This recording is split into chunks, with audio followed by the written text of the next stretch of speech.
Desde o início do século XX até hoje, nós temos organizações partidárias que acabaram influenciando na organização do movimento estudantil.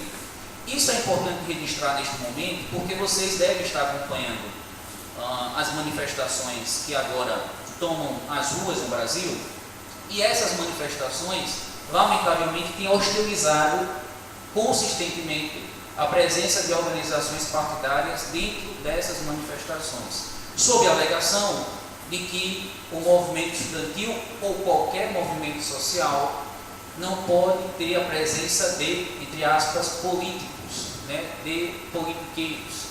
E essas afirmações são afirmações errôneas, porque deixam de considerar que ao longo da história do movimento estudantil, e por que não dizer de outros movimentos sociais, militantes ligados a partidos, a centrais sindicais, a organizações políticas estiveram presentes nesses movimentos. Esses movimentos jamais estiveram isentos da influência dessas organizações. E que bom que esses movimentos jamais estiveram isentos da influência dessas organizações políticas, porque inegavelmente foram as organizações políticas, especialmente os partidos de esquerda, que contribuíram para que o movimento estudantil pudesse colocar na sua pauta de reivindicações questões de caráter mais amplo e que não ficasse preso somente às questões educacionais. A União da Juventude Comunista, por exemplo, e os militantes do PCB contribuíram significativamente para isso, na medida em que puderam estar presentes no movimento estudantil e pautar questões que seguramente não seriam pautadas se os partidos não estivessem presentes. Se o PCB não estivesse presente, seguramente a solidariedade, a luta dos espanhóis contra a ditadura fascista na Guerra Civil Espanhola não seria declarada. Se os comunistas não estivessem presentes, seguramente a luta em favor da entrada do Brasil na Segunda Guerra Mundial talvez não fosse pautada.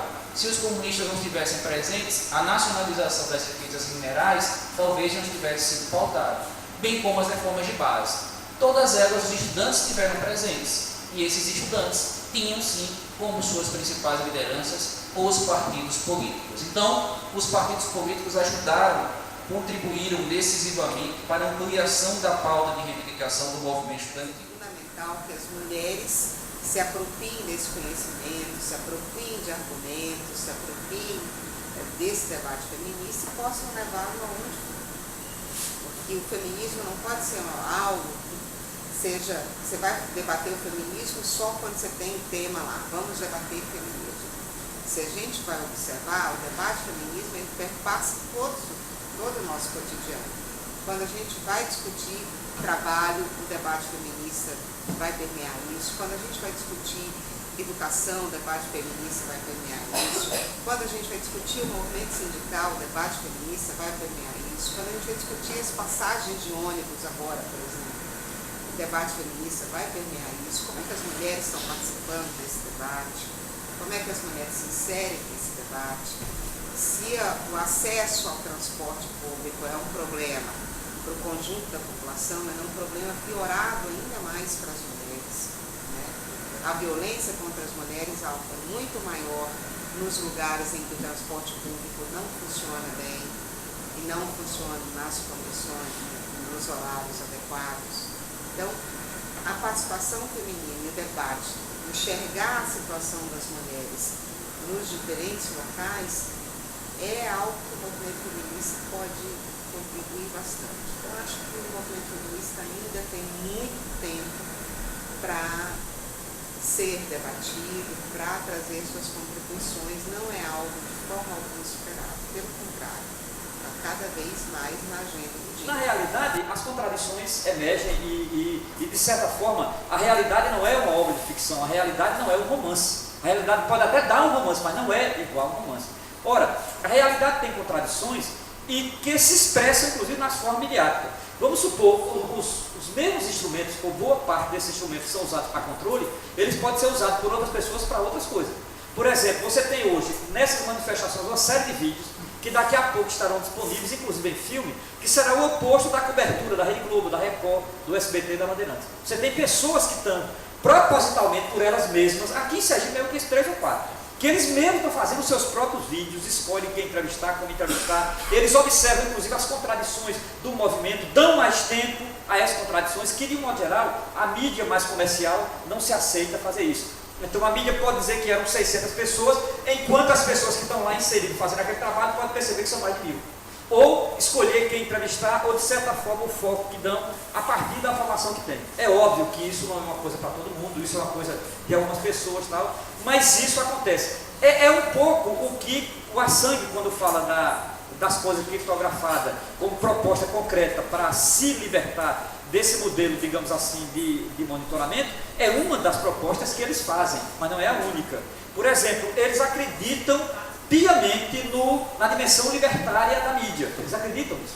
E isso é muito interessante da câmera fotográfica e dos avanços do que é a câmera fotográfica hoje, do que você é capaz de fazer, por exemplo, com o celular. Tudo isso que pode ser criticado, porque hoje a pessoa diz o celular, talvez a única coisa que ele não está fazendo mais é falar, o resto, tudo o celular faz. Ora, isso eles pegam esse tipo de coisa e dizem, é exatamente essas outras coisas que o celular faz que a gente pode utilizar para uma denúncia, para um anúncio, para um registro, para um momento que só aquela pessoa conseguiu captar e etc. Aí imagina a máquina fotográfica, a câmera filmadora e, consequentemente, obviamente, antes disso, toda a mobilização que essas mídias sociais fizeram. Essas saídas da contradição, né, da dialética mesmo. Ou seja, é utilizar desses sistemas como trincheira de uma outra luta. Né? Isso é fundamental. Por isso que tem uma coisa que eu...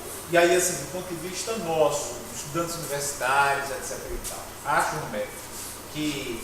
e você falou um pouco disso, a questão da formação, o que eu vejo é que a gente tem que disputar espaços, zonas de disputa, eu entendo ainda assim, mesmo com controle do Google, não sei o que, tal, mas zonas ainda de disputa, ainda há uma ideia de liberdade em algumas postagens, né? A postagem é minha, eu não abro mão, eu coloco até onde eu for censurado nesse sentido. Agora, o que a gente falta talvez é conteúdo, sabe? Talvez, porque o Wikileaks é o Wikileaks. Não é porque formou uma rede internacional, tal, porque os caras publicaram conteúdo. Qual foi o conteúdo? Documento. Fundamental. Conteúdo é fundamental. Não dá para eu entrar em rede social para dizer o cavalo cor-de-rosa. Não dá. Eu tenho que ter. Eu acho que, na verdade, a postura adotada do governo foi meramente reativa. Por que isso? Em que consiste uma postura meramente reativa? É aquela postura que não busca resolver o problema, mas busca tão somente oferecer uma resposta a esse problema. Não busca resolver esse problema assim, pela raiz. Né? Busca apenas responder de maneira que se desenvolva aquela impressão, não, pelo menos está fazendo alguma coisa. Sabe? Então, eu não entendo, né? eu não entendo que o governo esteja querendo boicotar, mas ele está jogando politicamente. Né? E está aí oferecendo essa resposta, mas que não resolve, né, a questão desses problemas. Por exemplo, um desses pactos foi considerar a corrupção como crime hediondo. Mas o que resolve realmente a corrupção como crime hediondo? Isso é uma resposta mesmo ao clamor de certos segmentos conservadores na rua, né, que pleiteavam assim, falavam da necessidade de limpeza, né, tal, da administração pública, o que era necessário limpar o Brasil da corrupção. Sim, mas de fato é só a gente reconhecer o seguinte, que o discurso anticorrupção, por mais que seja um discurso sedutor do ponto de vista político, ele é hipócrita. Porque de fato, enquanto o Estado brasileiro ele se organizar na lógica em que ele se organiza, em que ele prioriza interesses privados e que ele permite que os governos priorizem interesses privados em detrimento do interesse público, corrupção haverá. É inerente ao sistema. É inerente. Então, assim, por exemplo, essas empresas de transporte público, elas financiam as campanhas desses prefeitos. Claro que depois elas vão exigir uma retribuição. Sim, não, eu te financiei, eu te banquei e tal, agora eu quero minha parte também. Sabe? Então, Isso também, isso possibilita muito processo de lavagem de dinheiro, sabe? Trâmites assim, meio com encaixadores e tal. Não dá para você simplesmente limpar o país da corrupção. Você tem uma falta de amadurecimento político geral, extremamente geral. Então, por isso que é complicado essa manifestação. Nesse primeiro momento, ele se torna isso. Então, é um processo de fato, eu concordo com você, Flávio, no longo prazo, né? Mas que tem que começar em algum momento, né? Tem que começar em algum momento. Talvez esse momento que nós estamos vivendo, que é um momento político, a gente tem que ter essa consciência. Se a gente não tem consciência do momento político que a gente vive, a gente é facilmente manipulado. Né? Por quê? Porque a característica dessas manifestações é serem manifestações de massa, e quando a gente sabe quando a coisa é simplesmente de massa, ou seja, amplia para todo mundo, sem um direcionamento político, então fica muito fácil de ser manobrado para um lado ou para o outro. Né? Ontem mesmo eu estava conversando com alguns alunos, e uma aluna do segundo ano, ela falou o seguinte, que ela ficou lá gritando, lá quando o pessoal ficou naquela coisa, sem partido, porque foi a primeira vez que ela foi, ela já tinha essa visão que todo partido não presta, os outros partidos de direita não prestam, o PT que alguém poderia esperar alguma coisa também não presta. Todo mundo gritando sem partido, ela também gritou, entendeu? Ela falou, mas ela já mudou de opinião. Mas então é uma coisa de amadurecimento político, né? A escola tem que mudar, a escola não pode ser simplesmente formação para o mercado de trabalho, a universidade também é a mesma coisa, senão a gente não vai para lugar nenhum, vai ser um país sem seriedade. E a falta de seriedade não é simplesmente política não, até do ponto de vista científico mesmo, que às vezes não respeitam o intelectual brasileiro, não, o brasileiro não tem seriedade. O que foi que o presidente da FIFA falou? Eu não sei se vocês perceberam isso, mas isso denota o modo como as pessoas olham para a gente. O que foi dito? Nós jamais esperaríamos que no Brasil ia ter tantas manifestações. Por quê? Porque o brasileiro é um povo que gosta de festa, é um povo que gosta de se divertir. Foi isso que foi repetido pelo Blatter, foi isso. Isso é a visão que tem, falta uma seriação, né? É o que Silvio Romero diz, né? Já das antigas eu sei que Silvio Romero ele é conservador, mas é uma espécie de seriação nas ideias. A gente tem que se tornar um povo sério, pô. Se a gente não for se tornar um povo sério, nossa democracia não vai ser séria, nossos cientistas não vão ser sérios, nossos partidos não vão ser sérios, nada vai ser sério. Não é de agrado ao movimento, à direita no país hoje. Você tem uma juventude comunista se organizando. A OJC tem 85 anos de história. Nossa história e do PCB também, a gente entrou na clandestinidade muitas vezes de não poder dizer que era do PCB, que era comunista, porque se fosse era preso, era morto. E na ditadura militar, um terço do Comitê Central do PCB foi morto, né?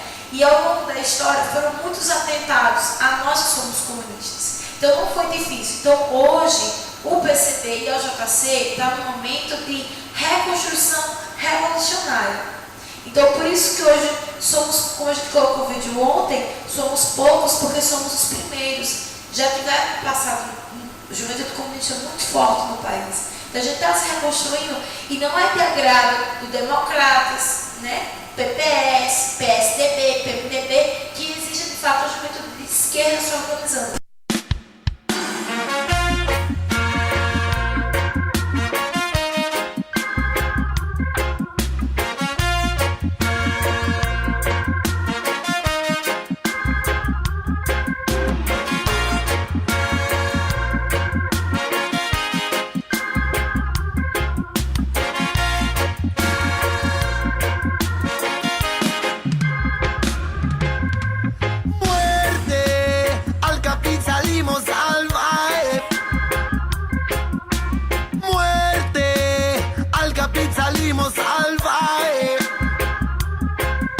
Preciso ser doutor pra me ligar que a situação não tá legal.